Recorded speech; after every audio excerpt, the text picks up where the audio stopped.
Olá, salve, salve, sejam todos bem-vindos a mais um episódio do Sinal Verde Cannabis Podcast. Muito prazer, sou Diegão Califa e desde já convido você a esse universo canábico onde a gente compartilha vivências, experiências, adquire um pouco de conhecimento, aprendemos juntos e por aí vamos. Quero aproveitar desde já, pedir para você se inscrever no nosso canal, se você ainda não se inscreveu, pode compartilhar com os amigos ou com quem você acha que vai ser bacana receber esse tipo de conteúdo. Hoje o nosso convidado é um médico neurologista. Ele é professor do curso de medicina da Universidade Federal de Santa Catarina há mais de 30 anos. Estou aqui com o professor Dr. Paulo César Trevisol Bittencourt. Doutor, primeiramente, obrigado por aceitar o nosso convite. É uma honra ter o senhor aqui. Seja bem-vindo. Diego, é um prazer enorme poder colaborar com a causa. Então, você fique bem à vontade porque você me deixou à vontade. Muito obrigado. Então, eu espero, ao longo da nossa conversa, poder colaborar com a população, compartilhando aquilo que a vida graciosamente me ensinou. Que legal. Eu acho que a gente pode partir do princípio, vamos falar de cannabis, vamos falar de maconha. Eu gosto de usar o termo maconha porque eu acho que cannabis é algo meio elitizado, glamorizado. Então, Concordo se com o senhor me você. permite, vamos da maconha. Concordo. Como é que a maconha age no corpo humano, o senhor como médico? O senhor diz pra gente sobre a ação da maconha no corpo humano? Olha, fica fácil e difícil ao mesmo tempo, mas as pessoas compreenderiam melhor a maconha se entendessem que dentro do nosso corpo, no cérebro, no coração, intestino, pulmões e nos animais também, existem receptores que nós chamamos de canabinoides. Então, se existem esses receptores, qual o raciocínio? Será que a planta estava lá no terreno, no solo, criou pernas, entrou dentro da gente e criou receptores para si? Ou, conforme eu costumo perguntar, ou a gente já nasce com isso? Então, a resposta é que nós já nascemos com isso. Então, e algumas pessoas parecem produzir cannabis e derivados de menos. Então, essas pessoas que produzem de menos, elas devem desenvolver algum tipo de complicação na área da saúde, necessitando de uma complementação adicional, extra. Então, a cannabis atua no nosso corpo ativando um sistema chamado endocannabinoide. Esse é o principal sistema e que controla os demais. Paradoxalmente, não se fala absolutamente nada sobre isso numa escola de medicina. Então, acho que nós cometemos um equívoco brutal quando fingimos ignorar que existe um sistema sofisticado, eu vou repetir, endocannabinoide, que é o que regula os demais. E esse sistema é ativado quando você usa maconha.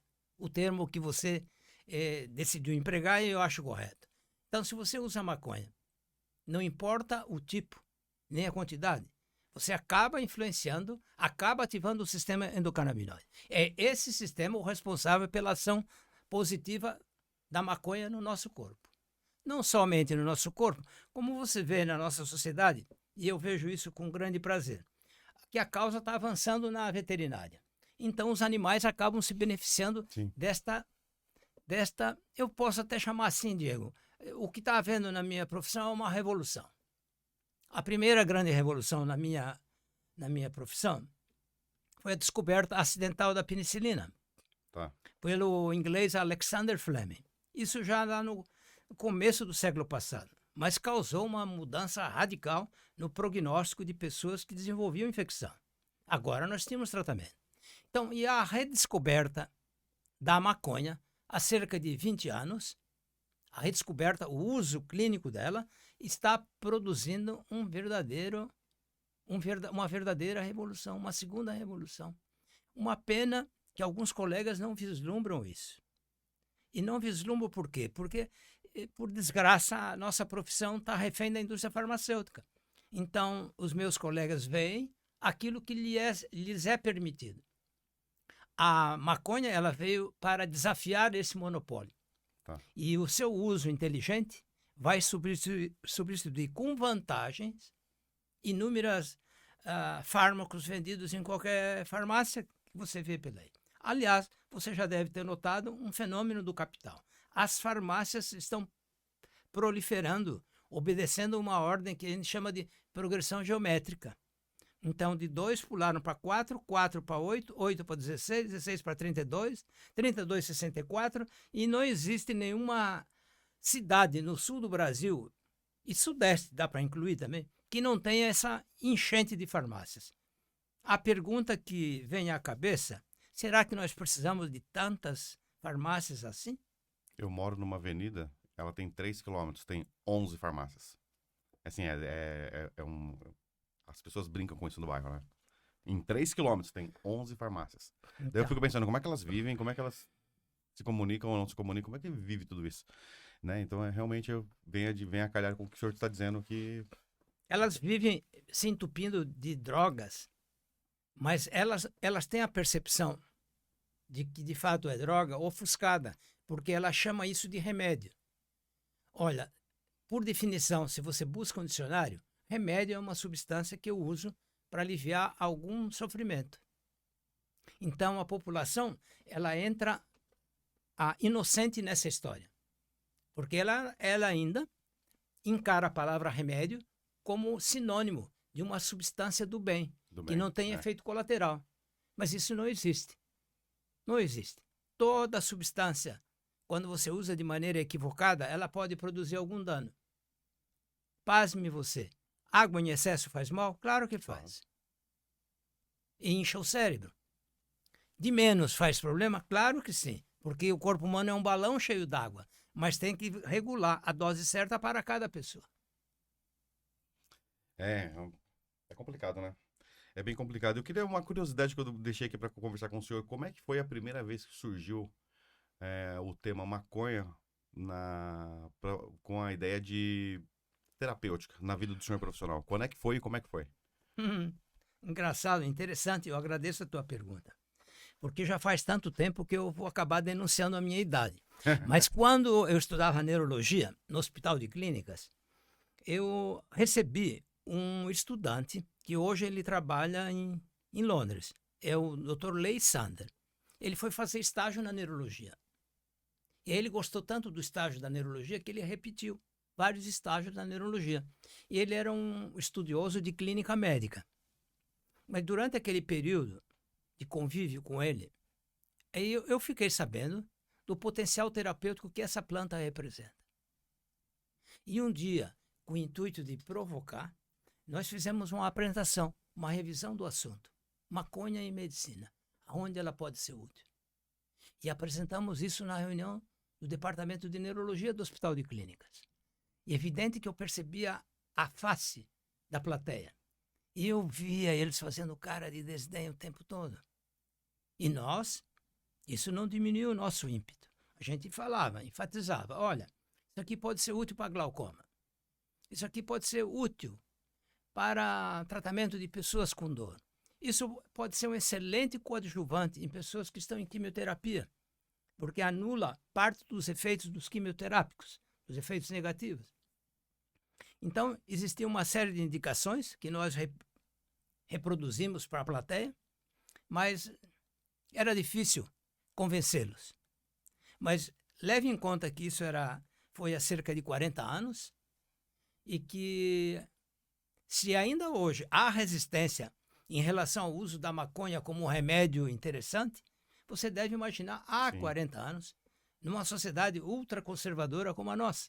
Então não havia chance de dar certo aquilo. Coube a nós lançarmos uma provocação. E no final até comentei com a plateia.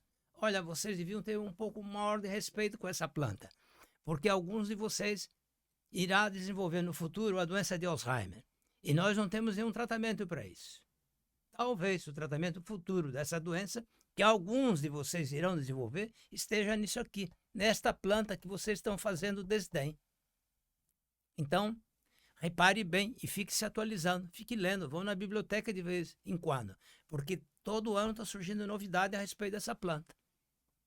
E eu acho muito curioso o preconceito em relação à maconha, porque a profissão, a nossa profissão, ela nasce usando ervas. Sim. Olha, você sabe a origem da aspirina? Não. A aspirina foi extraída da casca do chorão.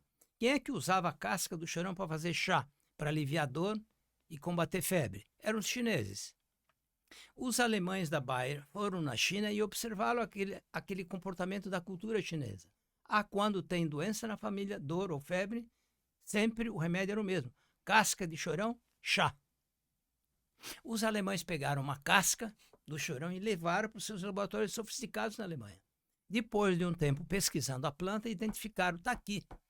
Esse é o princípio ativo que faz com que os chineses adoram essa planta. Ácido acetil salicílico, chamado também de aspirina. E a Bayer lançou, então, ficou rica e famosa com sua Bayer-aspirina. A Bayer-aspirina provocou um slogan social. Se é Bayer, é bom. É isso aí. Agora, só que tem que fazer um reparo. A Bayer, há 2, 3 anos, comprou a Monsanto. Monsanto devia ser chamado Moncapeta, porque é a principal produtora de agrotóxico, de pesticida no mundo.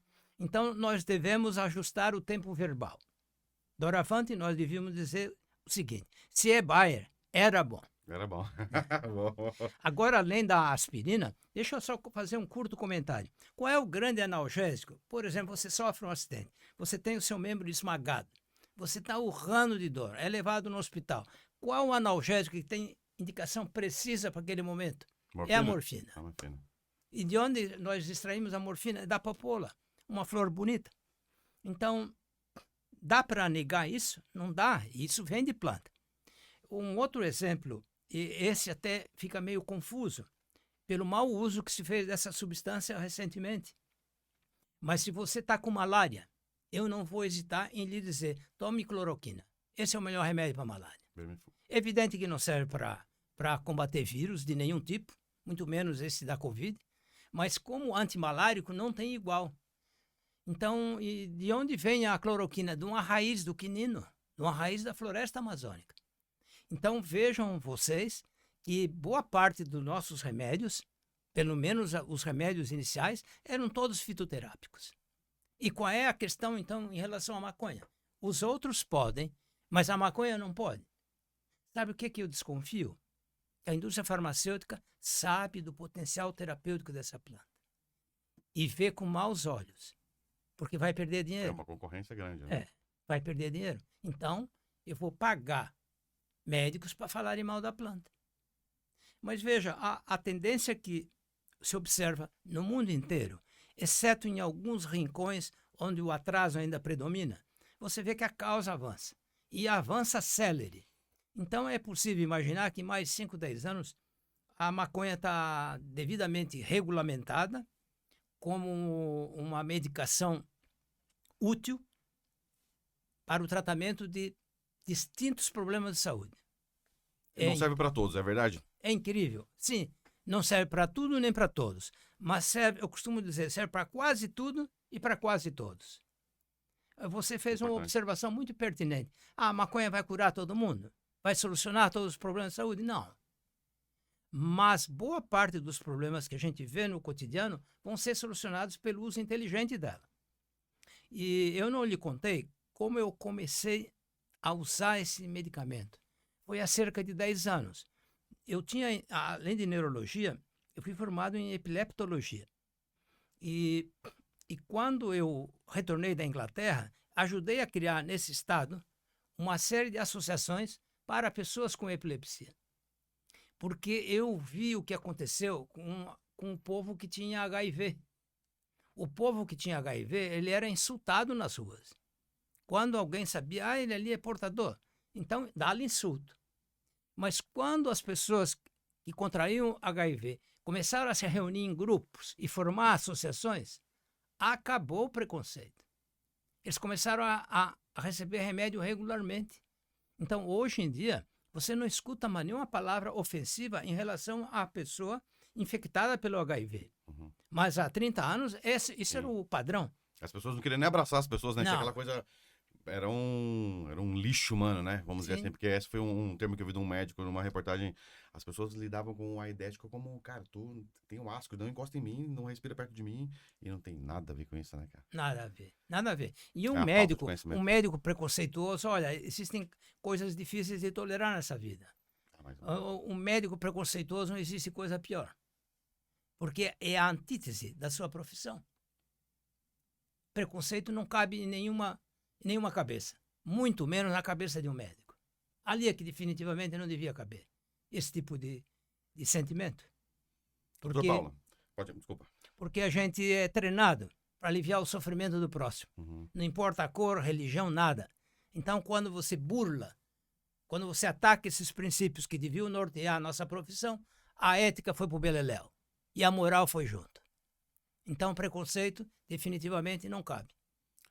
Eu ia dizer, baseado nisso, eu não vivo no ambiente médico, mas o que me parece um ambiente médico, os médicos, assim, é um povo conservador, né, tradicional, cartesiano ali, e eu vejo que, na minha visão, se divide em dois grupos.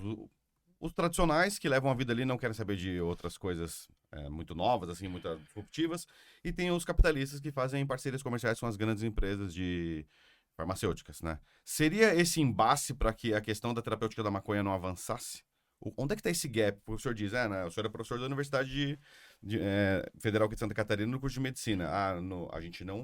A gente, assim, o senhor eu sei que deve citar isso, mas outros professores, né, não cita o sistema endocannabinoide. Esse gap que fica, esse intervalo que fica, isso não é ruim para o momento que estamos agora na formação de novos profissionais? Com certeza, Diego. Mas sabe qual a razão de a gente ter essa visão exageradamente conservadora? É porque a gente vive numa fase muito difícil. Para mim, eu não tenho dúvida em afirmar isso. A minha profissão, ela está refém da indústria farmacêutica. Então, ela reproduz no dia a dia os conceitos ditados pela indústria farmacêutica. E se você reparar a quantidade de farmácias que qualquer cidade do sul e sudeste do Brasil tem no momento, você vai dar razão ao meu ponto de vista. É farmácia demais. Não existe público para consumir tanto remédio assim. Eles estão consumindo droga e achando que isso é normal. Então, os médicos perderam o controle da prescrição, quando o correto, Diego, assim, todo médico, por obrigação de formação, ele devia evitar o uso desnecessário de medicação. Tá. A palavra como medicamento continua sendo um grande medicamento. A palavra bem empregada surte um efeito terapêutico sensacional. Mas os médicos modernos, eles pouco falam, eles pouco conversam. Alguns até nem olham nos olhos da pessoa que atende. É um pit stop de Fórmula 1, muitos, né? Você entra, o cara tá com virose aqui, ó. Vai tomar isso aqui? Vai. Então, isso reflete Não ouvem, né? uma má formação que está afetando a qualidade do serviço que oferecemos à população.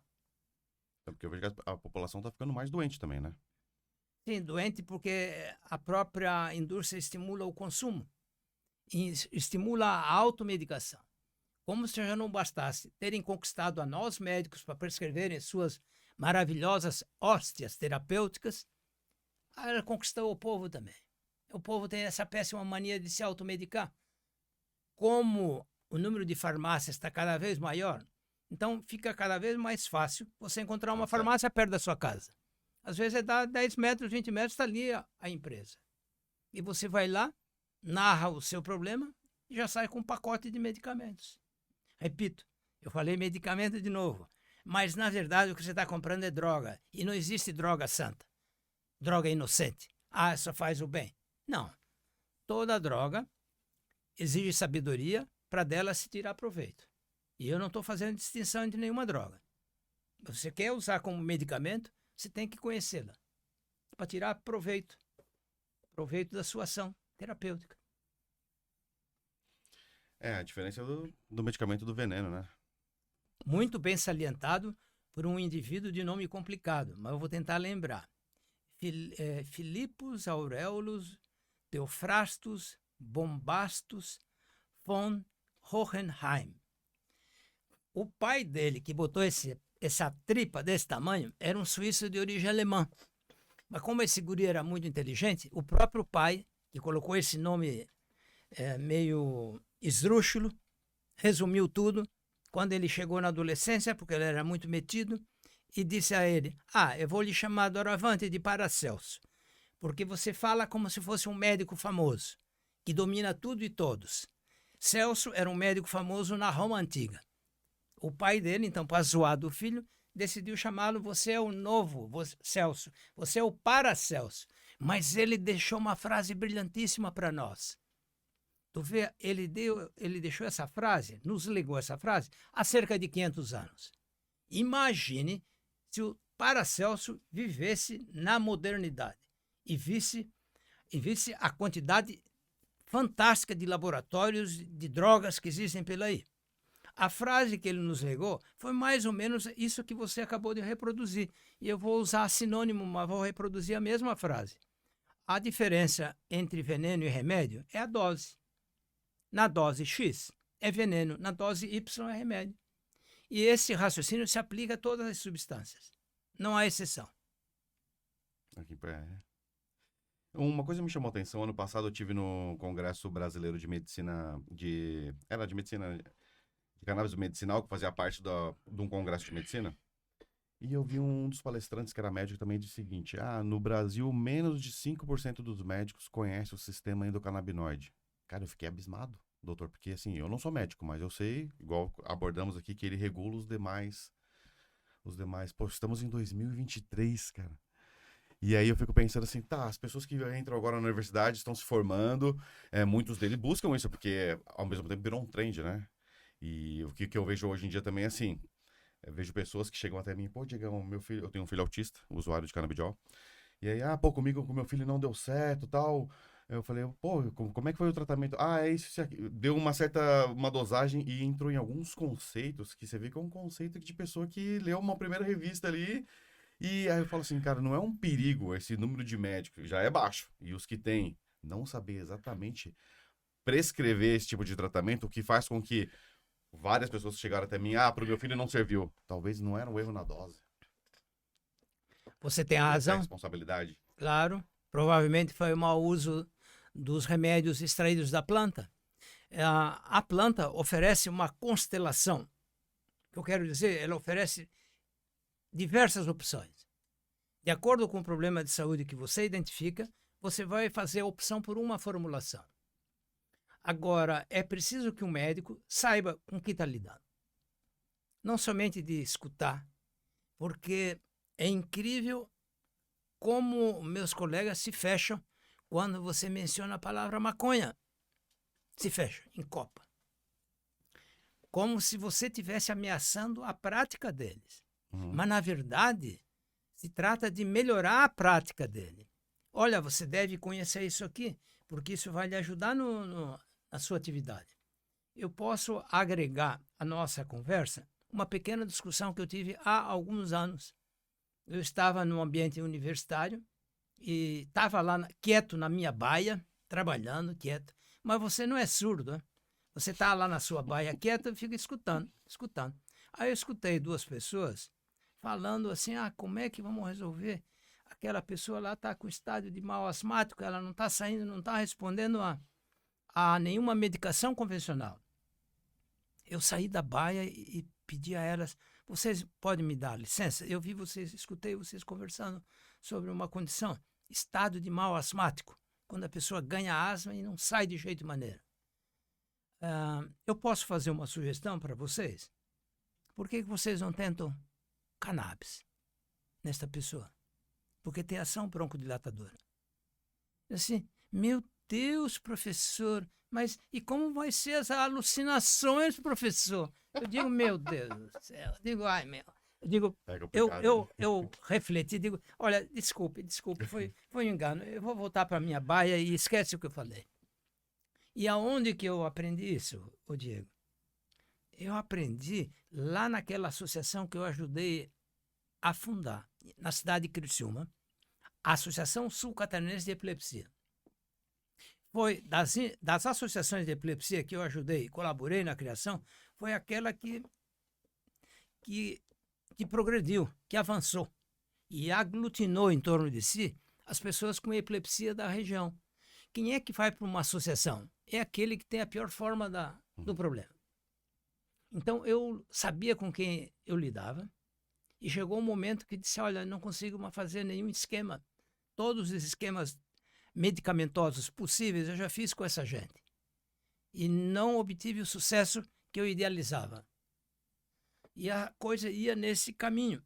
Quer dizer, se você não tem como curar, pelo menos conforte. Essa é uma regra que deve nortear todo o trabalho médico. Se não dá para curar, o conforto você tem que oferecer. Mas um dia antes de ir a Criciúma, uma pessoa me procurou e me mostrou. Você conhece isso? É maconha. Eu digo, eu conheço isso aí, conheço. Você tem para... Se eu decidir usar isso como medicamento, você tem como me prover? Produzir a quantia que eu vou precisar? Garantido. No dia seguinte, num sábado, eu fui a Criciúma.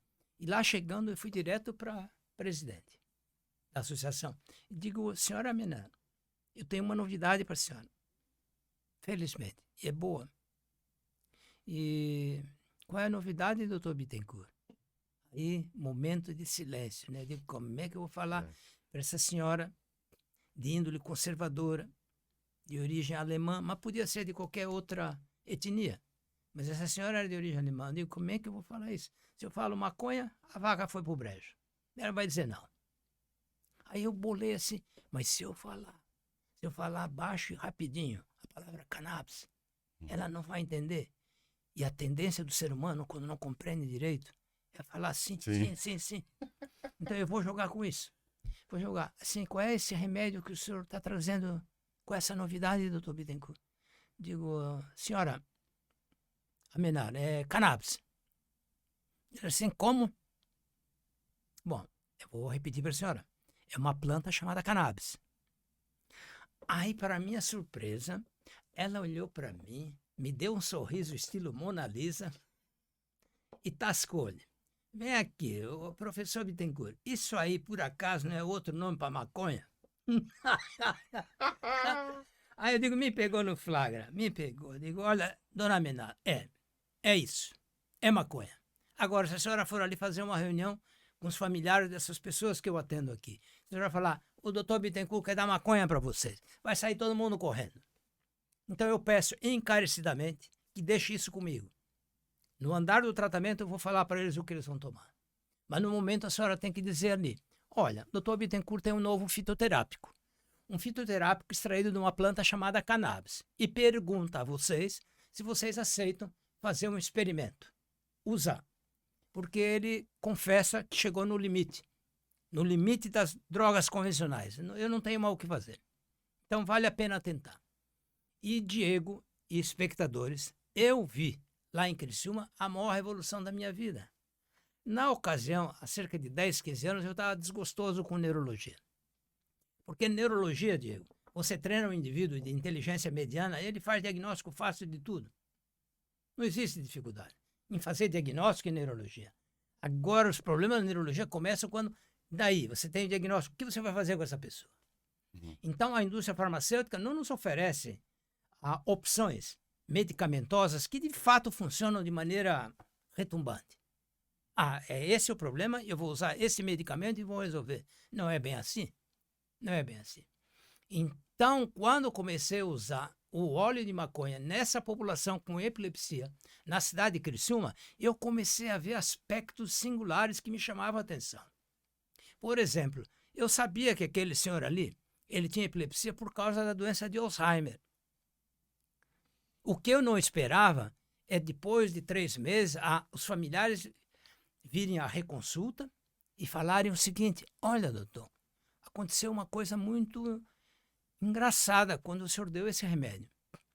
O nosso pai, o nosso avô, ele não tem mais crise de epilepsia, mas nós notamos um fenômeno muito estranho e positivo. Ele, socialmente, ele está outra pessoa. Ele começou a sair de casa, a conversar com a vizinhança, coisa que ele não fazia há anos. Então, eu escutava aquilo e digo, sim. Doutor, a senhora ali quer falar com o senhor um cadinho, o senhor dá atenção a ela? Claro que eu dou. Aí ela vinha assim, doutor, eu queria comentar com o senhor uma coisa tão bacana. O senhor lembra da minha menina? Eu digo, lembro. Pois é, ela não teve mais crise de epilepsia. E sabe uma coisa que eu tenho notado? Ela tinha asma, mas agora ela não usa mais a bombinha. Digo, sim. Então eu fui anotando tudo isso, Diego. A outra assim dizendo, olha, Muito curioso, doutor Paulo, mas eu não tenho mais aquelas dores que me molestavam tanto. E as crises, então, sumiram. Mas o que é engraçado é que a dor que me incomodava até mais que a crise de epilepsia, ela desapareceu. Então eu me vi na obrigação de estudar mais essa planta. Eu achava que já sabia o suficiente, mas via que não. Aí fui atrás, tentar explicar. Aí via que as minhas dúvidas eram as dúvidas de outros colegas que usavam a planta como remédio. Eles observavam, olha, isso aqui pode ser bom para Alzheimer. Isso aqui pode ser bom para pessoas com dor crônica. Isso aqui pode ser bom para uma série de situações cujos medicamentos deixavam a desejar.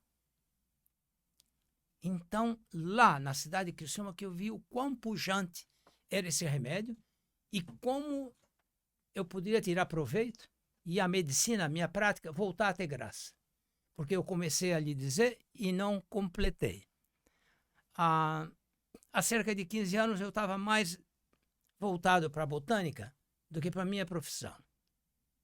Eu achava assim, essa profissão está muito desagradável, porque os diagnósticos, conforme eu frisei para você há pouco, os diagnósticos de neurologia são fáceis. Uma coisa mais ou menos aritmética. Isso aqui, mais isso, mais aquilo, é tal problema. Mas só que a solução, o tratamento que era um imbróglio. E agora, como é que eu vou melhorar a vida dessa pessoa? Então, quando surgiu a cannabis, quando surgiu a maconha, aí me fez voltar à profissão, porque eu comecei a ver resultados exuberantes do uso dela como um remédio. Então, eu agradeço à planta o fato de ter voltado para a profissão. E voltei porque via resolutividade. Eu via que ela funcionava. Conforme comentamos há pouco, funciona para tudo e para todos? Não. Mas funciona para uma quantidade enorme de pessoas que não responsíveis a nenhuma terapêutica anterior. Esse é o charme desta planta. Então, com ela, eu obtinha resultados que os medicamentos convencionais não me ofereciam. E eram palpáveis, eu via aquilo acontecendo. Aí acontecia fenômenos curiosíssimos. Por exemplo, eu vinha de Criciúma e aquilo ressoando na minha cabeça. Será verdade tudo aquilo que eu estou vendo lá? Isso não existe uma droga, não existe um remédio que melhore todo mundo. Isso não pode, isso deve ter algum erro. Aí era um diálogo muito maluco, porque eu às vezes parava na Laguna, às vezes parava na Imbituba, com a visão do porto, e ficava olhando o mar assim, olhando o infinito do oceano e conversando comigo. Será que você não está errando no diagnóstico? Aí outra voz dizia, seu estúpido, pare de falar isso. Você não foi treinado em epileptologia? Claro que eles tinham epilepsia. Sim, mas aquele outro, como é que pode uma pessoa com Alzheimer melhorar com isso? Isso é um dogma que a gente tem. A pessoa com Alzheimer não vai melhorar com nada. Mas eles diziam para mim, olha, meu avô está melhor. Uhum. Então, eu não sabia como explicar. Aí ficava lá naquele diálogo, como lhe descrevi. Será que não tem algum erro? Mas no fim desse diálogo surreal, aparecia uma voz que dizia assim, olha, você não tem uma explicação, mas é um fato. É um fato. Isso está acontecendo. Então pare de discutir um fato que você não tem explicação, mas um dia terá.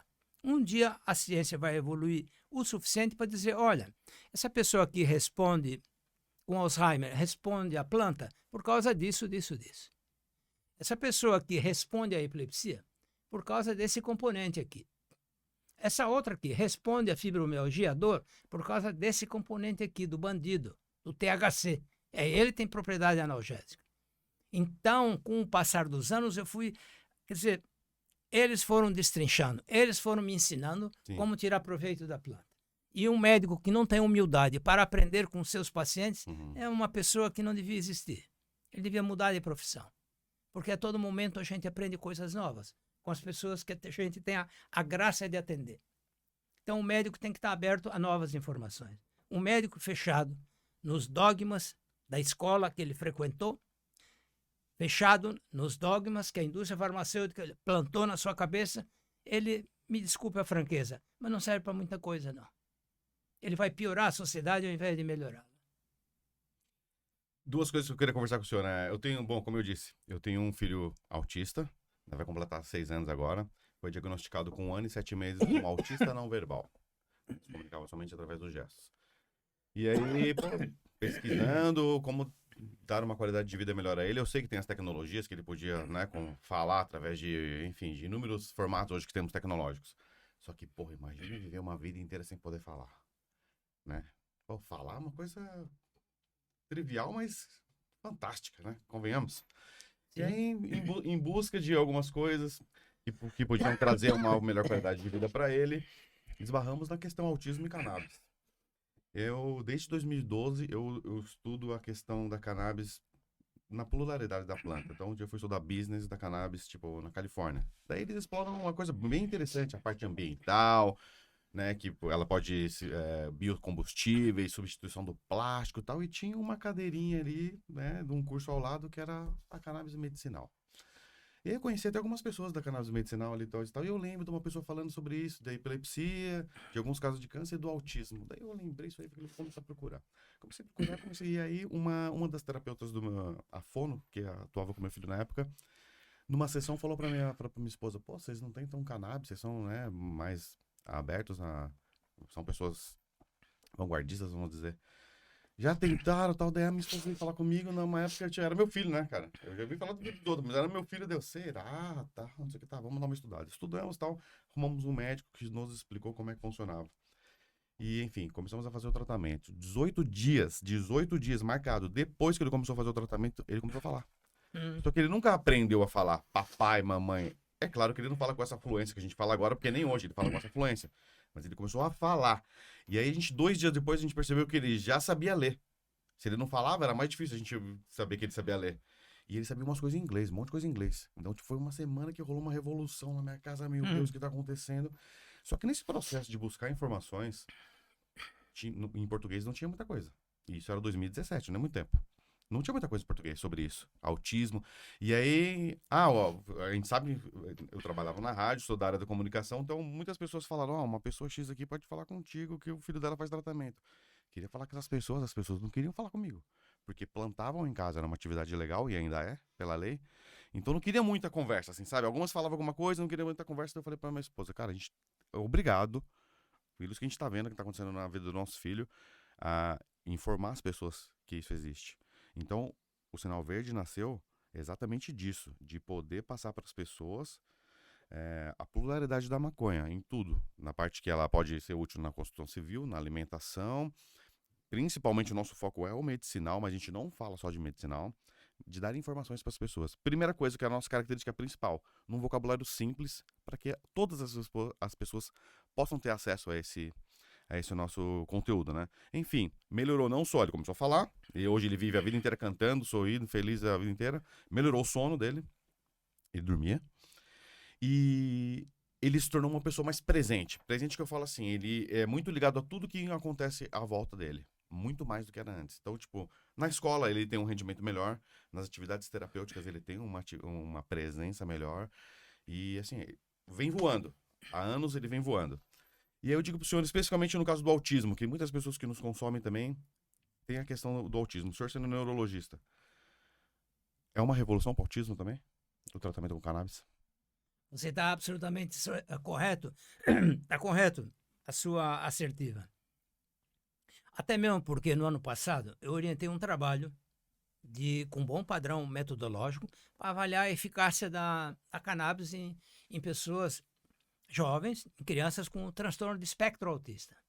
E o resultado foi fantástico. Melhorou 100%? Não. Mas chegamos numa cifra extraordinária, chegamos em torno de 90% de melhora. E melhoras similares àquilo que você descreveu no seu filho. Você imagina, você que é pai de uma criança autista, uma criança autista, você imagina o impacto na vida da família. Da família. Olha, desta amostra, desse estudo no ano passado, sobrou algumas observações assim que eu não vou esquecer jamais. Mesmo que o meu cérebro um dia for visitado pelo alemão, o Alzheimer. Surgiu assim informações de pessoas assim, olha, doutor, o senhor não tem ideia do impacto que isso aí causou na nossa vida. A criança está vivendo um período que nós nunca imaginávamos que fosse possível. É isso. Nós saímos de casa agora, doutor. Ele vai junto com a gente. Antigamente nós não podíamos sair de casa, porque era fonte de atrito social. Então causava um grande constrangimento para nós, para ele, para as outras pessoas. Mas agora a gente tem livre vida social normal. E tem mais um aspecto que você deve levar em conta. O que nós fazíamos com essas crianças autistas antes da maconha? Nós enchemos elas de drogas neurolépticas. Não serve para nada, não ser amordaçar a inteligência da criatura. Claro, talvez eu estou falando um exagero. Em algumas situações você precisa usar droga neuroléptica, quando o comportamento da pessoa está fora do controle. Mas, na maioria das pessoas com transtorno espectro autista, você obtém uma melhora comportamental exuberante através do uso dessa substância. Eles ficam calmos. Aflora a inteligência que a maioria deles tem e ninguém percebe. Os pais percebem, mas fora os pais. É muito difícil outro perceber. Mas quando nesse estudo, eu perguntava aos familiares, é só vocês que veem melhora? Tem mais alguém que vê alguma mudança positiva? Toda a escola, doutor. Todos os meus familiares, às vezes eles nem vinham na minha casa por causa do meu menino, da minha menina. Agora eles visitam. E eles perguntam, o que está havendo? Como ele progrediu? Como ela progrediu? O que vocês estão dando a ela? Ou a ele? Estamos dando óleo de maconha. A reação das pessoas quando escutam óleo de maconha, a maioria é de ficar assim perplexo e duvidar. Mas você sabe que a dúvida somente existe naqueles indivíduos intoxicados de ignorância, intoxicados de preconceito. Infelizmente, muitos de nós médicos sofremos do mesmo problema. A gente tem esse preconceito arraigado dentro de nós. Mas, conforme lhe disse, preconceito não cabe bem em nenhuma profissão. Mas na nossa profissão, é estapafúrdio. É incompatível. O sujeito que é preconceituoso, vou repetir o que lhe disse há pouco, devia buscar outra profissão. A profissão de médico não é compatível com o indivíduo preconceituoso. Não é? Não dá, né? Uma outra característica que foi bem invisível, não só no meu filho, mas em outras crianças que estão dentro do espectro autista, foi a diminuição da seletividade alimentar, né? Aquela rigorosidade de, só como coisas brancas, só como coisas muito quentes, não como nada. Eu vejo pelo meu filho. E assim, uma coisa interessante, a gente começou a usar o óleo de cannabis dele, um óleo CBD isolado, né? Eu falava, cara, eu tenho um conhecimento que eu achava que, eu vou colocar THC no cérebro de um menino de 2 anos que tá em formação, será que é isso? Será que é isso? Perguntava a alguns médicos, ninguém me respondia, e eles tiravam o corpo daí eu falava, tá, vamos começar com o isolado. Daí eu conversei com o médico falou, cara, não tem problema nenhum de você botar um substância com THC, mas se vou te dar mais segurança, vamos introduzir um isolado. O isolado, foi através do isolado que ele começou a falar e tudo mais. Recentemente, não completamos um ano ainda, ou completamos uma coisa por aí, 1 ano de uso do Full Spectrum. Cara, assim, outra vida. Full Spectrum é o óleo com todos os elementos da planta, né? Não só o CBD, mas inclusive o THC. É em baixa quantidade no caso do meu filho, 0,3 ou 0,3. Só que a gente já vê uma diferença gigante em tudo isso. Antes a gente conversava com ele respondia. Hoje parte dele muito a iniciativa da conversa. E além da iniciativa da conversa, a continuação dessa conversa que ele propõe. Que antes era uma coisa assim, cara, tá com fome? Sim ou não? Né? Tipo, tô com fome. Tá com fome? Não. Vamos tomar banho? Vamos ou não vamos? Hoje parte dele, vamos tomar banho? Esses dias eu tava sentado com a minha mulher, ela trabalhando de um lado ou do outro, ele assistindo televisão, daí ele virou assim, que tal um saco de pipoca no shopping? Ele nunca comeu um saco de pipoca no shopping, a gente não tem esse costume. Mas ele viu em algum lugar e depois um cineminha. A gente olhou pra dele, pô, que bacana e tal. Então, tipo, são coisas que ele vem construindo, que ele vem trazendo alguns elementos, assim. O hiperfoco dele do momento agora são as baleias. Doutor, ele sabe todos os tipos de baleia em português, sabe inglês, sabe onde elas vivem, como elas se reproduzem. Ele sabe tudo de baleia. A minha casa é quase um aquário. Tipo, a coxa da cama dele, o edredom é de baleia, os quadros são de baleia, os brinquedos são de baleia. Então, tipo, ele tá nessa vibe da baleia. E aí você vê a mente dessa pessoa, né? Ele tem 5 anos, vai fazer 6 anos agora. A questão do inglês, a questão dele se auto-alfabetizar sozinho com 2 anos, ninguém sabia. Então, tipo assim, cara, é uma mente. Eu acho a mente. Eu botei hoje no meu Instagram. A mente humana é algo fascinante, né? Então, eu acredito que o senhor deve receber histórias semelhantes ou até mais fascinantes do que a história do meu filho. Que o óleo de cannabis proporciona para as pessoas, né? Então, como não propagar isso? Seria criminoso. Seria criminoso, eu acho. Essa é a Sim. palavra. Ou a pessoa que não compartilha aquilo que a vida lhe ensina, ele é um delinquente. Ele faz mal à sociedade. Faz mal à sociedade. Porque todo o conhecimento que você adquire, você tem que compartilhar. Essa é uma regra existencial que eu sigo desde que me sinto gente. É bem provável que eu tenha esse transtorno também, porque eu tinha um comportamento muito difícil na infância. Eu detestava festa de aniversário, por exemplo. Quando começava esse negócio de parabéns para você, eu ficava olhando, Então, onde é que eu vou olhando, me olhando. enfiar? Onde é que eu vou me esconder? Então, é bem provável que o fenômeno chamado transtorno de espectro autista seja muito mais frequente do que se imagina. Uhum. Eu não quero dizer que todo mundo agora tem autismo. Não, não se trata disso. Se trata de fazer justiça a um grupo seleto de pessoas que foi altamente discriminado ao longo dos últimos anos e que agora finalmente tem um medicamento que as liberta. Liberta e coloca o seu cérebro na plenitude para enfrentar as dificuldades que a vida coloca. E eles têm uma capacidade intelectual fantástica. Uhum. Coisa que a aparência de... Eles são diferentes. Claro que são diferentes.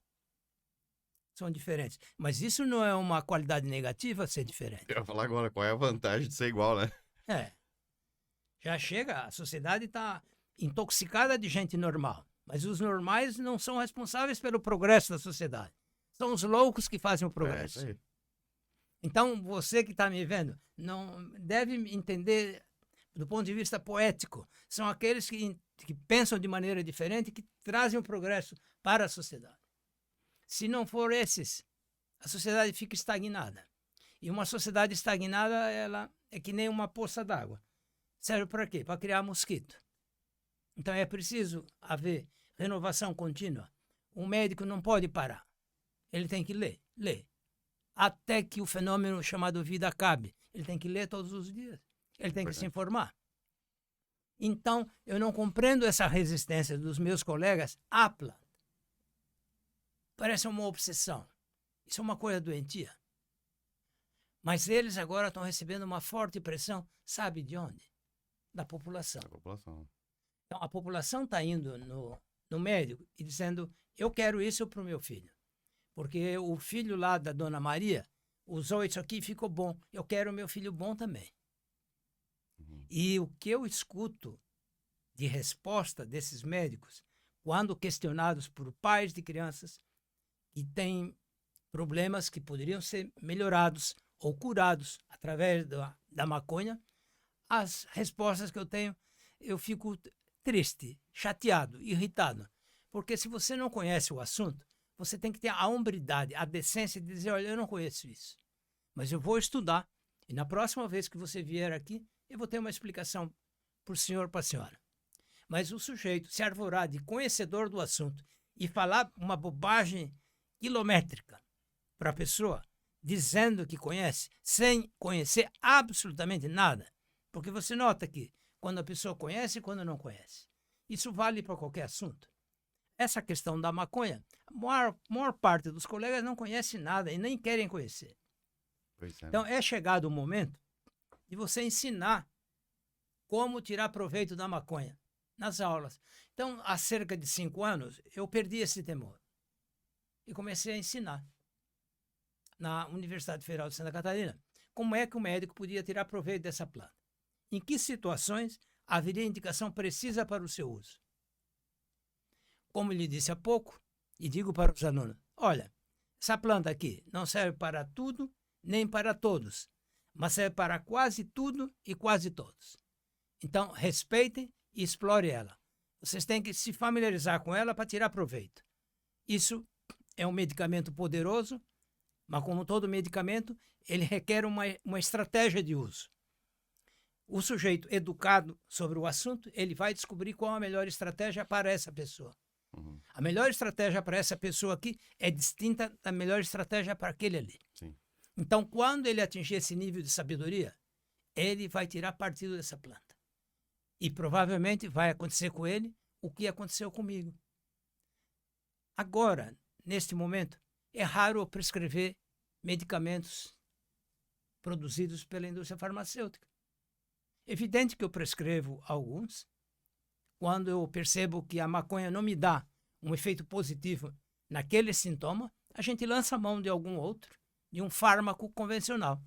Mas, Diego, é cada vez mais difícil você pensar numa alternativa à maconha, quando na maioria das vezes é o seu uso da maconha que não está correto. Isso. Você precisa reavaliar a sua conduta terapêutica. Será que eu estou usando o óleo com a formulação correta para esse tipo de problema? Uhum. Será que a dose que eu estou empregando aqui, nesta pessoa, é a correta? Porque na maior parte das vezes, quando o medicamento falha, é por falha humana. É porque eu não ponderei determinados detalhes da planta. Eu errei ali. Então, a planta, como qualquer outra, requer conhecimento para dela se tirar proveito. E é passada a hora de as escolas de medicina nesse nosso país começarem a provocar discussão. Eu acredito, sabe, que boa parte disso, desse preconceito, se deve a quem é que usava maconha aqui nessa sociedade. A sociedade continua escravocrata, quer vocês aceitem isso ou não, mas nós continuamos com essa ideia de escravidão. E quem usava para diminuir seu sofrimento? Eram os pretos. Se você pergunta para um médico desse, ele vai dizer na hora, ele vai associar. Eu não vou usar isso aqui. Uhum. Isso aqui é de favelado. Isso não é remédio. É isso aí. Aí eles criaram uma expressão que eu combato. Cederam, né? Criaram cannabis medicinal como se tivessem duas plantas. Essa aqui é a cannabis medicinal, ela vai fazer o bem. Essa aqui é a cannabis que vai dar barato, a recreacional. Não existe essa diferença, gente. A planta é uma só. Então existe o que as pessoas deviam falar é de uso medicinal da cannabis. Então parar, porque quando eu coloco essa opção, eu posso chamar de uso medicinal da cannabis e uso recreacional. Não, tudo é medicinal. Até aquela pessoa, no fim de um dia duro de trabalho, e não importa a profissão, pode ser desde o sujeito mais humilde, o servente de pedreiro, até o senhor juiz. Se você vai observar a sociedade, todos usam. Mas aquele que pertence à casta superior, ele nega o uso, com medo de ser vítima de mau juízo. Os da casta inferior usam e não estão nem aí para o preconceito. Mas aqueles de castas abastadas, eles tiram proveito do medicamento, alegando, não, faço uso recreacional. Não, negativo. Você está fazendo uso medicinal, você está ansioso, você está, desculpa a expressão, gente, você está de saco cheio com coisas que aconteceram no teu dia a dia. Teu dia a dia foi duro. Então você chega à noite, vai lá e dá uma pitada no seu baseado. E aquilo lhe acalma, aquilo lhe deixa tranquilo. Isso é medicinal. Isso não é recreacional. Recreacional é eu me encher de óleo de cannabis ou fumar um baseado com alta concentração de THC e ficar gargalhando o tempo todo. Aliás, isso é uma das dificuldades, se bem que rir hoje em dia, qual é o problema de dar uma gargalhada? Mas a sociedade está tão doente da cabeça que hoje em dia você tem que até pedir permissão. Posso dar uma gargalhada? Senão alguém na audiência vai dizer, tá rindo de quê, fulano? A coisa está nesse nível. Então, às vezes você tem que alertar, olha, eu vou usar o produto, toda a orquestra, porque a cannabis, na verdade, é uma orquestra. com mais de 100 elementos. Há quem diga que tem mais de 200. Então, eu vou fazer um curto comentário em cima daquilo que você observou. Quando o seu filho usava um dos componentes isoladamente, teve um efeito positivo, mas foi até aqui. Quando você decidiu usar toda a orquestra da maconha, todos os componentes, aí a melhora dele foi até lá. Ainda não teve um final, só vem melhorando, graças a Deus, então, né, tá... E vai ser assim. Então, eu aproveito e pergunto às pessoas e digo assim, olha, você acha que é possível uma orquestra com um único elemento? Não, não é possível. Uma orquestra se faz com vários elementos e com maestro. Uhum. Então, quando eu me refiro à planta cannabis, a maconha, como você sugeriu usar o termo, e eu acho perfeito, a maconha requer esse cuidado. Ela é poderosa e as pessoas têm que estudá-la, porque é a solução de tanto problema que você não tem ideia. Às vezes, quando não funciona, eu fico muito chateado, porque quando eu decido usá-la, eu estou com uma expectativa melhor possível.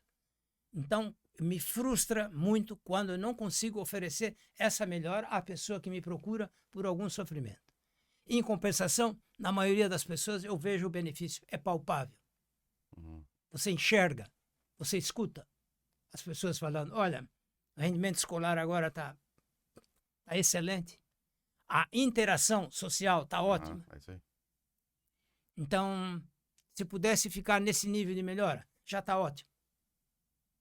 Não é fabuloso? É, pô. Então, se o sujeito é verdadeiramente médico, o que ele devia fazer? Ele devia celebrar. Pá, enfim, eu tenho alternativa para tratamento de doenças, de problemas de saúde que até ontem eu não tinha. Pro meu filho, que ele é autista, e o autista, cada um é um diferente, no caso do meu filho, traz qualidade de vida. Mas a gente sabe que para outras pessoas em outras condições traz dignidade, é um outro patamar, né? Então, pô, trazer dignidade para o bem que ela faz pro meu filho é assim, eu vou ser eternamente grato, vivo disso, vou falar disso até que me prove o contrário, como a gente diz. Agora, pô, eu vejo que para outras pessoas traz a dignidade. Então a gente tá falando de um, né? De um progresso É uma coisa. que é difícil de admitir que um simples remédio está por trás disso, né? E a dignidade, nós vamos falar de lei, nós vamos falar de condição de estar vivo muitas vezes. Sim. Né? O senhor é especialista em epilepsia, eu vejo muitos casos que as pessoas falam, cara, a epilepsia é complicado porque tem o risco de morte durante um ataque epilético, enfim. Pode ser pequeno ou grande, mas tem esse risco. E as pessoas que fazem o tratamento com câncer, que não conseguem se alimentar, né? E aí usam o óleo da cannabis, dá uma saciada, o cara consegue comer, enfim. O senhor sabe melhor do que eu. Sim, Mas sim. eu vejo que é esse patamar. Né? Pra mim, graças a Deus, traz uma qualidade de vida do meu filho incrível. Agora tem pessoas que trazem a dignidade. Gente, dignidade a gente não pode negar nunca. Então, né, com os colegas médicos, pô, gente, vocês estão lidando com a dignidade da pessoa, muitas vezes, da vida da pessoa e da família, né? O senhor inclui, aquela hora eu reforço que, cara, é isso, muda não só a pessoa, mas muda a família da pessoa. Melhora o conjunto. É. Melhora o conjunto. Assim como quando adoece o conjunto. É. Isso você está me descrevendo o padrão de reação à doença de uma família comum. Se adoece fulano, os outros adoecem também. Se melhora aquele fulano, melhoram todos. É. Então, olha, tem um conceito que carrego comigo. Talvez seja oportuno eu compartilhar com vocês. Há muito tempo eu li essa frase. Essa frase foi atribuída a Voltaire, o filósofo francês.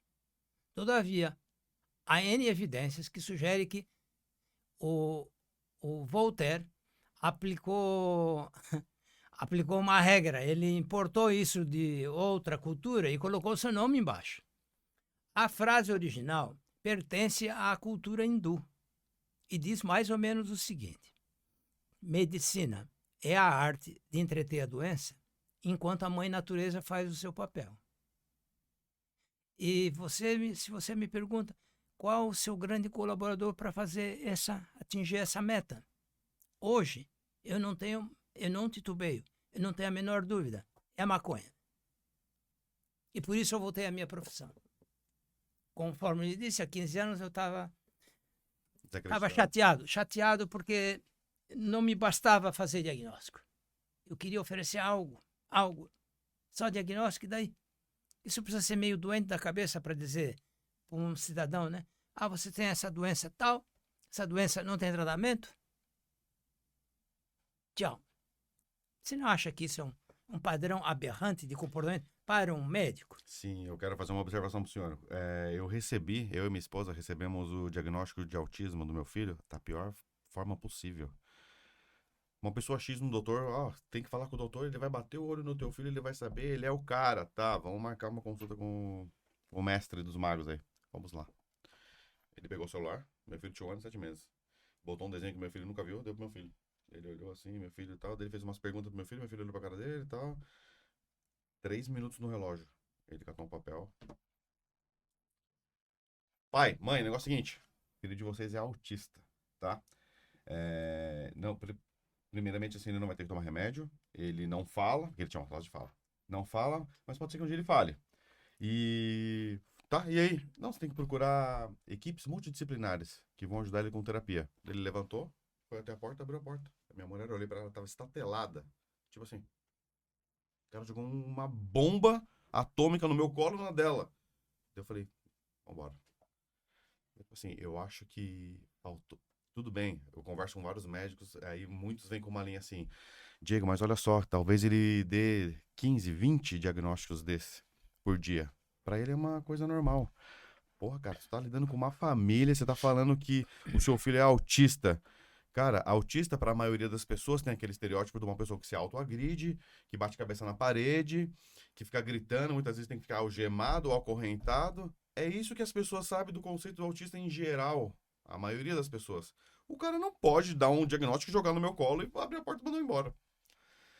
E isso que ele era o cara, não, ele é o bambam. Eu Eu falei assim, cara, ele é o pior médico pra mim. Se fosse uma senhorinha, uma benzedeira que viesse pra mim e falar, moça, olha só, teu filho sofre disso, daquilo, eu vou te explicar tal, eu ia mandar um beijo nela, vamos correr atrás do prejuízo do nosso filho. Eu achei uma falta de sensibilidade gigante desse profissional, você sabe? E eu não sei se é assim com todo mundo, mas foi uma coisa que nos marcou. Assusta, né? Na história do autismo. Assusta você ver um médico tendo esse tipo de conduta. Assustador. Assustador porque ele não tem a mínima sensibilidade. Como é que eu vou exercer essa profissão nobre se eu não tenho a sensibilidade na hora de falar? Se eu não tenho a capacidade de escutar? Então, o médico que é médico, ele tem que ter uma orelha grandona. E a língua tem que funcionar na hora precisa. E funcionar de uma maneira educada, civilizada, empática. Empática, é isso aí. Se você não tem uma coisa boa para falar a alguém, silencia. Se você está de mal com a vida, porque algo de ruim aconteceu nesse dia, não vá trabalhar. Se tranque na sua casa. Espere a onda passar, aí você vai para o trabalho. Mas um médico de mau humor, trabalhando, é uma coisa altamente danosa à sociedade. O médico, para funcionar, ele precisa ser simpático, empático, otimista. Ele não pode ser um farsante. Mas essas virtudes que eu mencionei, ele precisa ter consigo. Porque, conforme ele disse no princípio, o grande medicamento que temos nesta profissão é a palavra. Então, você precisa ser treinado a usar a palavra. Você está tendo dificuldade de entender o que esse cidadão está dizendo. E ele lhe procurou porque está em sofrimento. Você tem que aumentar o tamanho da sua orelha para compreender o dialeto que ele está lhe falando. Então, eu vejo como a maior dificuldade para o exercício pleno da minha profissão, eu vejo esse aspecto, a comunicação. A comunicação. Então, o que eu digo aos alunos que se aproximam da minha pessoa, eu digo, olha, você está perto de ganhar um canudo, de trabalhar como médico. Você vai para onde? Você já sabe onde vai? Sei, eu vou trabalhar no interior de tal estado. Então, você vai me fazer um favor. Quando você chegar no seu destino, por uma semana você não vai trabalhar. Você vai circular pela cidadezinha para se familiarizar com o dialeto usado naquele local. Porque o médico não pode errar na interpretação da língua do povo que ele atende. Então, na hora que ele escuta a palavra X, Ele sabe o que significa aquilo naquela sociedade que ele vai atuar. Então, na profissão de médico, a gente precisa conhecer dialetos. Os dialetos. Quanto mais você conhece o dialeto do lugar onde você está trabalhando, maior vai ser a sua eficácia. Assertiva a comunicação, né? Sim. Aí ele vai tirar proveito da palavra, porque ele está falando no dialeto usado para comunicar com ele. E ele não pode falhar.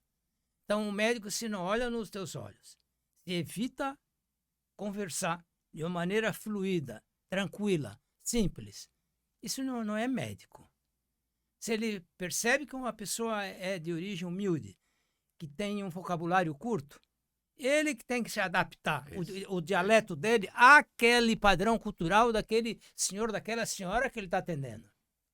Mas é o contrário que você vê. Geralmente o sujeito busca lá no grego, no latim, uma palavra que nem ele entende e solta aquele palavrão.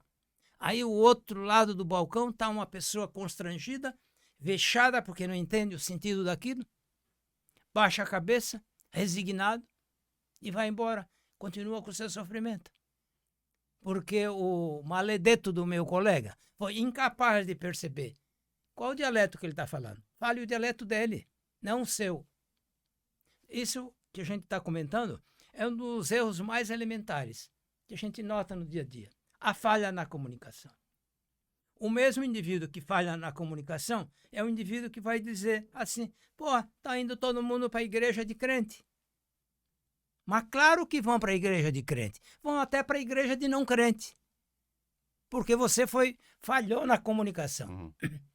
Se você tivesse sido um agente ativo, simpático, empático, ele não iria procurar uma alternativa charlatanesca. Ele ia ficar com você. Porque você foi treinado para ser curandeiro. E quando uso essa palavra, as pessoas ficam me olhando. Eu digo, calma lá. Curandeiro, para mim, é um título honorífico. Eu uso para alguns médicos que merecem essa distinção. A maioria usa o médico mesmo, porque não tem distinção um do outro. É uma massa amorfa. Mas quando eu vejo um colega distinto, que é capaz de conversar, usando terminologia que ele escutou, usando o dialeto da pessoa que está em sofrimento, eu digo, esse sujeito é um médico especial. Esse sujeito merece ser chamado de curandeiro. Eu concordo com o senhor. Doutor, tem uma pergunta bombástica aqui que eu comuniquei para algumas pessoas que iam conversar com o senhor e tal. E a gente sabe, né, da relevância do senhor dentro da medicina, que, mais uma vez, é uma honra tê-lo aqui, a presença do senhor. Meu filho, minha filha tá usando maconha, o que eu faço? É a pergunta que mais estourou na minha caixinha de perguntas ali. Geralmente, fase jovem, né, esse contexto aqui, no contexto jovem. O que você faz, doutor? Aparentemente complexo, devido ao ponto de vista dos pais sobre a planta. Se os pais buscassem uma fonte de conhecimento, iriam ver que a cabeça deles está entulhada de informações equivocadas, erradas sobre essa planta. Por exemplo, fumar maconha queima neurônio. Isso eu escuto de médico, gente. Isso não tem cabimento isso. Porque a maconha ajuda a crescer o neurônio. Então ela não ajuda a diminuir. É evidente que se eu vou colocar um aspecto, olha, qual é a frequência com que o filho de vocês usa isso? É toda hora. Engata um baseado com outro. Aí eu acho que deveriam chamar opinião de um qualificado profissional da área da psicologia. Agora, se é uso esporádico, o que vocês têm que fazer é simplesmente se darem conta de que ele está usando aquilo para relaxar. Ele está usando aquilo como ansiolítico. Ele dá uma fumadinha e acalma. É isso que ele deseja. Talvez o que as pessoas chamam de doidão é uma tranquilidade. O cara tá... Perfeitamente, né? Diego. E é preferível aos pais que nos veem, né? Você acha que é melhor tomar álcool, como alguns pais fazem? Encher o rabo de álcool pode. Mas fumar um baseado não pode. Não pode. Meu Deus, é um sacrilégio. Não, o sacrilégio é essa ignorância da sociedade, que acabam criando um problema que não existe. Se esse guri, essa menina, adolescente, está fazendo uso ocasional, chamado na sociedade de recreacional, você tem que ignorar isso. Aliás, se quer se preocupar, se preocupe com a origem. De onde está vindo esse material? Ah, está vindo de um local bom? Está vindo de um local que tem reputação, um lugar idôneo? Não dê bola a isso. Fazer algo distinto sempre vai ser feito nessa sociedade. E em qualquer sociedade. Eu vou recapitular rapidinho a história do ópio. Até a década de 20 do século passado, era normal nós sentávamos num bar, vamos conversar e vamos fumar ópio. Quem é que acabou com o ópio? Foi a indústria do tabaco, que chegou e falou, calma lá, vocês fumando ópio, vocês vão destruir a vida de vocês. Eu tenho um produto melhor, cigarro industrial. Fume isso aqui. Claro, e as pessoas fumam por causa da nicotina, que tem uma poderosa ação ansiolítica. E ao contrário das nossas drogas, a nicotina alerta, deixa o indivíduo alerta e calmo. Por isso as pessoas fumam. Por isso as pessoas toleram o cheiro ruim do tabaco. Quem é que está acabando com a indústria do tabaco? A indústria farmacêutica. Agora veja só, eu vou proibir o tabaco usado como eu vi na minha infância. Eu sou oriundo do meio rural. Eu cresci numa pequena cidade. E eu via na cidade onde eu nasci e vivi alguns anos, eu via que as pessoas de alguma idade, quando davam na veneta, né? Algum problema, vou fazer um cigarro. Aí tinha lá uma palhinha de milho. O ritual era puxar um canivete do bolso, pegar um rolo de fumo e ir cortando, picadinho, picadinho. Famoso pica-fumo. Ali, coloca ali, passa o beiço, colou, toca fogo naquilo. Como não é cigarro industrial, se você não aspirar, ele vai apagar. Apagou, o que ele faz? Colocava na orelha. Até a próxima crise, que podia ser no final do dia, podia ser no dia seguinte, podia ser daqui uma semana, podia ser no mês seguinte. Então, quando dava aquele negócio que ele nem sabia definir direito, ele simplesmente usava como remédio uma pitada no tabaco, não industrial. Você acha correto um médico interferir nisso? Não, não é correto. É assim que ele lida com os problemas do dia a dia dele. Então, a gente devia respeitar esse tipo de uso sábio das drogas que a sociedade tem. Então, se o seu menino adolescente está ali, você pegou um restinho de maconha na bolsa dele, olha, chame para uma conversa, se certifique que é só aquilo. Se só aquilo, se é maconha que ele usa lá uma vez ou outra, você devia dizer, olha, meu garoto, continue com isso. Evite álcool. Evite o açúcar boliviano peruano. Aquilo, de fato, é problemático. Agora, está usando um cigarrinho de maconha lá uma vez ou outra, sinceramente, eu falo até para os policiais, né? Vocês não deviam pressionar ninguém por causa disso. Eu uma vez fui numa penitenciária ver uma pessoa que teve um ataque. Aí, quando eu cheguei nessa penitenciária, estavam limpando tudo. E estavam levando as drogas que esse povo usava. Eu percebi que tinha como droga, a droga majoritária, que quase todo mundo tinha, era maconha. Aí eu conversei com o diretor e disse, olha, me desculpe, você está dando uma geral aí, você está tirando uma medicação antimotim. Porque esse povo enjaulado aqui, sem aquela substância que eles usam lá uma vez ou outra, isso aqui vai virar motim. Como é que você vai tolerar uma comida péssima, uma perspectiva de vida horrível, viver numa jaula? Você tem que ter algum medicamento que alivie o teu tormento. E o medicamento é esse que você está tirando. Então, se não é certo pela lei você oferecer maconha para o detento, também não deveria ser certo você retirar do detento aquilo que é a salvaguarda dele, aquilo que alivia o tormento dele. Deixe ele. Então eu tenho certeza, nesse aspecto, né? A maconha vai perder esse caráter de droga ilícita, bandida, e as pessoas, uma sociedade do amanhã, vai ser liberado, você pode usar tanto no bolso. Quer dizer, eu acho uma lástima a polícia gastar sua energia, seu tempo, pressionando uma pessoa por causa de um baseado. Não tem nexo isso.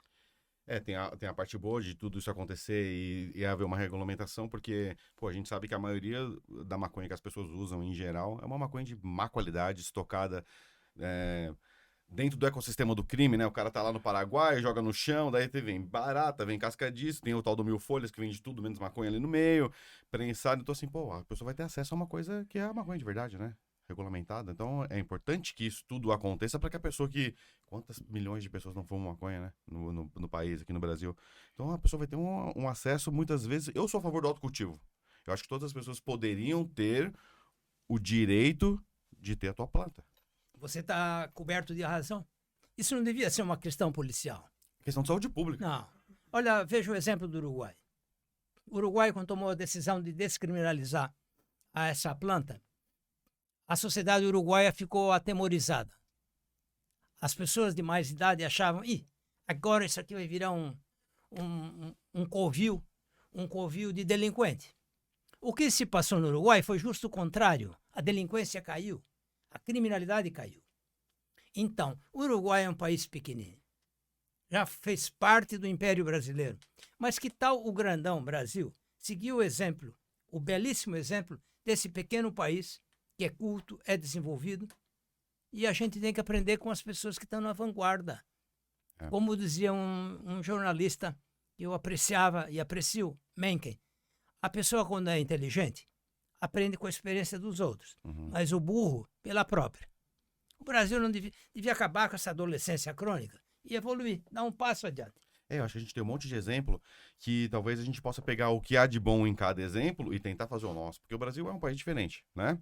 Então, pô, a gente vê na Holanda de um jeito, na Espanha de outro, e, pô, um formato que eu acho muito interessante, esse que acontece na Espanha, que é um formato que eu conheço, que lá tem os clubes canábicos, né? Então, você tem direito de ter a tua planta na tua casa ali, mas às vezes você é uma senhorinha, você é um executivo que não tem ali tempo, não tem approach com a planta, enfim. Mas você já tem o seu direito estabelecido. Você entra numa associação, paga uma mensalidade, vai lá, pega, ou você usa lá, ou você pode portar e levar para sua casa, X da quantidade que compete. Eu acho assim, cara, beleza. O negócio é não proibir. Né, cara? E você saber do que você tá usando, né? E aí. E repito, isso tem que ser descriminalizado. Não pode a gente seguir consentindo com a criminalização desta planta. Não pode. Não pode você seguir quieto vendo jovens encarcerados por causa disso. Não pode. Isso é um sintoma de atraso e atraso grave. Não pode. Ô, doutor, pra gente finalizar essa aula aqui, eu gostaria de uma opinião do senhor. Maconha no SUS. É o futuro. Em que formato o senhor acha que deveria ser pra gente finalizar? Olha, o papo agora que está começando a ficar bom, vamos ter que encerrar então. Mas veja, maconha no SUS, isso seria o ideal. O que se deseja como médico? Eu quero oferecer à população uma medicina de alta qualificação e que tenha resolutividade, que funcione. Para isso, eu preciso ter um médico bem treinado para observar, identificar qual é o problema de saúde que eu estou lutando aqui. É esse. Tá bom. Qual é a alternativa medicamentosa mais apropriada para essa pessoa? Se ele é ensinado medicina e cannabis, a maconha, é retirada do contexto terapêutico, ele vai pensar que nem um robô, vai pensar nas alternativas ditadas pela indústria farmacêutica e somente nelas. Agora, quando você ensina como tirar proveito medicamentoso da planta, aí o raciocínio dele fica diferente. Provavelmente ele vai colocar como primeira prioridade a maconha. Segunda opção, ele vai colocar a medicação convencional, a ortodoxa. É isso que se passou comigo. É isso que vai se passar com o indivíduo quando ele é treinado para conhecer a planta e tirar proveito medicinal dela. Depois de alguns meses de uso, ele desvenda os segredos. Para essa pessoa eu vou usar esse preparado. Para aquela lá eu vou usar esse. E é incrível, ele vai ficar perplexo como eu fiquei. Ele vai ter uma resolutividade que ele nunca teve. Então, a maconha no SUS é um avanço que não pode ser mais protelado. Nós não podemos ficar à mercê de políticos ruins. Muitos deles eleitos nessa última safra é gente tosca, ignorante, que não devia ter a sua opinião levada em consideração. Pelo quê? Pelo nível baixíssimo que demonstram quando abrem a boca para falar. Eu vejo o parlamento de vez em quando. Eu fico assustado com o nível crítico, com o nível baixo desses parlamentares. Então, eles precisam ler mais sobre o assunto também. E pararem de vociferar bobagem sobre aquilo que não conhecem. A maconha é um exemplo típico. Então, eles deviam ler um pouco mais sobre o assunto e não reproduzir aquilo que às vezes a gente escuta de radialistas ultrapassados, escuta de gente da TV. Só que a palavra, meu amigo, depois que você dispara ela, não tem como você correr atrás e trazê-la de volta. Então, esses comentários que a gente está fazendo em relação aos políticos, vale para a sociedade em geral. Veja bem o que você vai falar. São nossos representantes, né? Veja bem o que você vai falar. Veja bem como você vai agir. Trabalhe para descriminalizar uma substância que vai ser a solução para a saúde de muita gente. Na hora que eles tiverem essa compreensão, infelizmente a compreensão somente virá nele, no indivíduo preconceituoso, quando a doença bater na porta dele. É isso aí, quando precisar. Aí ele vai ver, mas eu escutei aquilo e não dei a devida atenção. Mas então, a partir de agora, dê a atenção devida. Porque seu familiar, uma pessoa próxima de você, pode precisar desse medicamento. E se existe um medicamento que veio para promover uma revolução positiva na nossa profissão, esse medicamento, essa planta se chama maconha. E eu não tenho nenhuma dúvida em afirmar isso. Então é preciso que as escolas médicas do Brasil ensinem de maneira correta como o médico do futuro pode tirar proveito dessa planta. É uma lástima você ver estudantes sendo doutrinados para prescreverem drogas caríssimas e que não vão resolver o problema da pessoa, quando ele tem essa opção. Então, a meta de qualquer governo devia ser oferecer uma medicina de qualidade de baixo custo. Então, uma medicina que funcione Sim. e que tenha um preço exequível à maioria das pessoas. Em relação à cannabis, a maconha, desculpe, eu não tenho dúvida em defendê-la. Ela tem que estar disponível ali no SUS. Ali. E que os produtos sejam, né, produtos nacionais. Porque a gente sabe que os produtos de fora já têm histórias que ele vem degradados, reconstruídos, e a gente tem a maior área plantável do planeta. E os melhores jardineiros do mundo, acredite você, são brasileiros e atuam nas grandes marcas internacionais aí, porque aqui é uma situação ilegal. Então, temos o expertise, temos a maior área plantável do planeta. Acho que... Esse lugar pertence ao Brasil. Não devia pertencer à geladeira chamada Canadá. Agora você vê, o Canadá exportando maconha. Mas como? Isso é um papel nosso. É isso aí. Então, e quando nós falamos, e eu acho que nós falamos bem, eu lhe cumprimento, Diego, você é uma pessoa que conhece o assunto de uma maneira fabulosa. Muito obrigado. Veja, nós estamos aqui comentando como a maconha pode ajudar a melhorar a saúde das pessoas. Como a maconha pode ajudar a melhorar a saúde do seu cachorro, do seu gato. É isso que nós estamos conversando. Só que nós não somos economistas e não estamos levando em conta o potencial econômico que essa planta representa. Uhum. Então, na hora que as pessoas se derem conta, meu Deus, que atraso, você ter pensamentos anti-maconha. Se você faz uma roupa com fibra da maconha, do cânhamo, essa roupa não vai acabar nunca. O seu filho vai usar, o seu neto vai usar, o seu tataraneto vai usar e nunca vai acabar. Então, está na hora de nós, a sociedade, discutirmos as outras utilidades dessa planta. Porque ela não se resume ao aspecto médico, o que já acho isso grandioso, sim. Muito grandioso. Mas a gente tem que explorar o potencial pleno de uma planta que está aí para ajudar a melhorar a vida dos outros. Está para ir para melhorar a vida desse planeta, castigado por guerra e violência. Olha, vai plantar maconha, que o mundo vai ficar mais calmo, mais tranquilo e mais bem alimentado também. Porque dentro dessa planta tem uma fonte de proteína fantástica. E não dá barato. Você pode comer e ficar saudável. Então, eu agradeço muito o convite Oh, uma honra para nós. Que você me fez.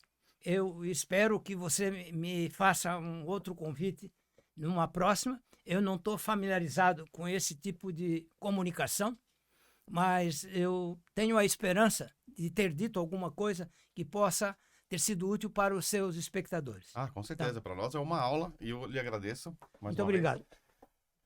Estamos aqui. Muito obrigado. Dr. Paulo Bittencourt, neurologista, pessoa renomada dentro da Sociedade de Medicina, Obrigado. não só catarinense como do Brasil. Foi uma aula que tivemos aqui hoje, muito prazer, muito obrigado pela presença do senhor, pelo seu conteúdo, e agradeço você também que está aí com a gente, conferindo esse conteúdo gigantesco aqui do Dr. Paulo. Aproveita, se ainda não se inscreveu no nosso canal, se inscreve no nosso canal para receber os outros episódios e acompanhar o nosso conteúdo por aqui, e em breve teremos um outro convidado bem bacana para trocar uma ideia com a gente. Valeu, muito obrigado.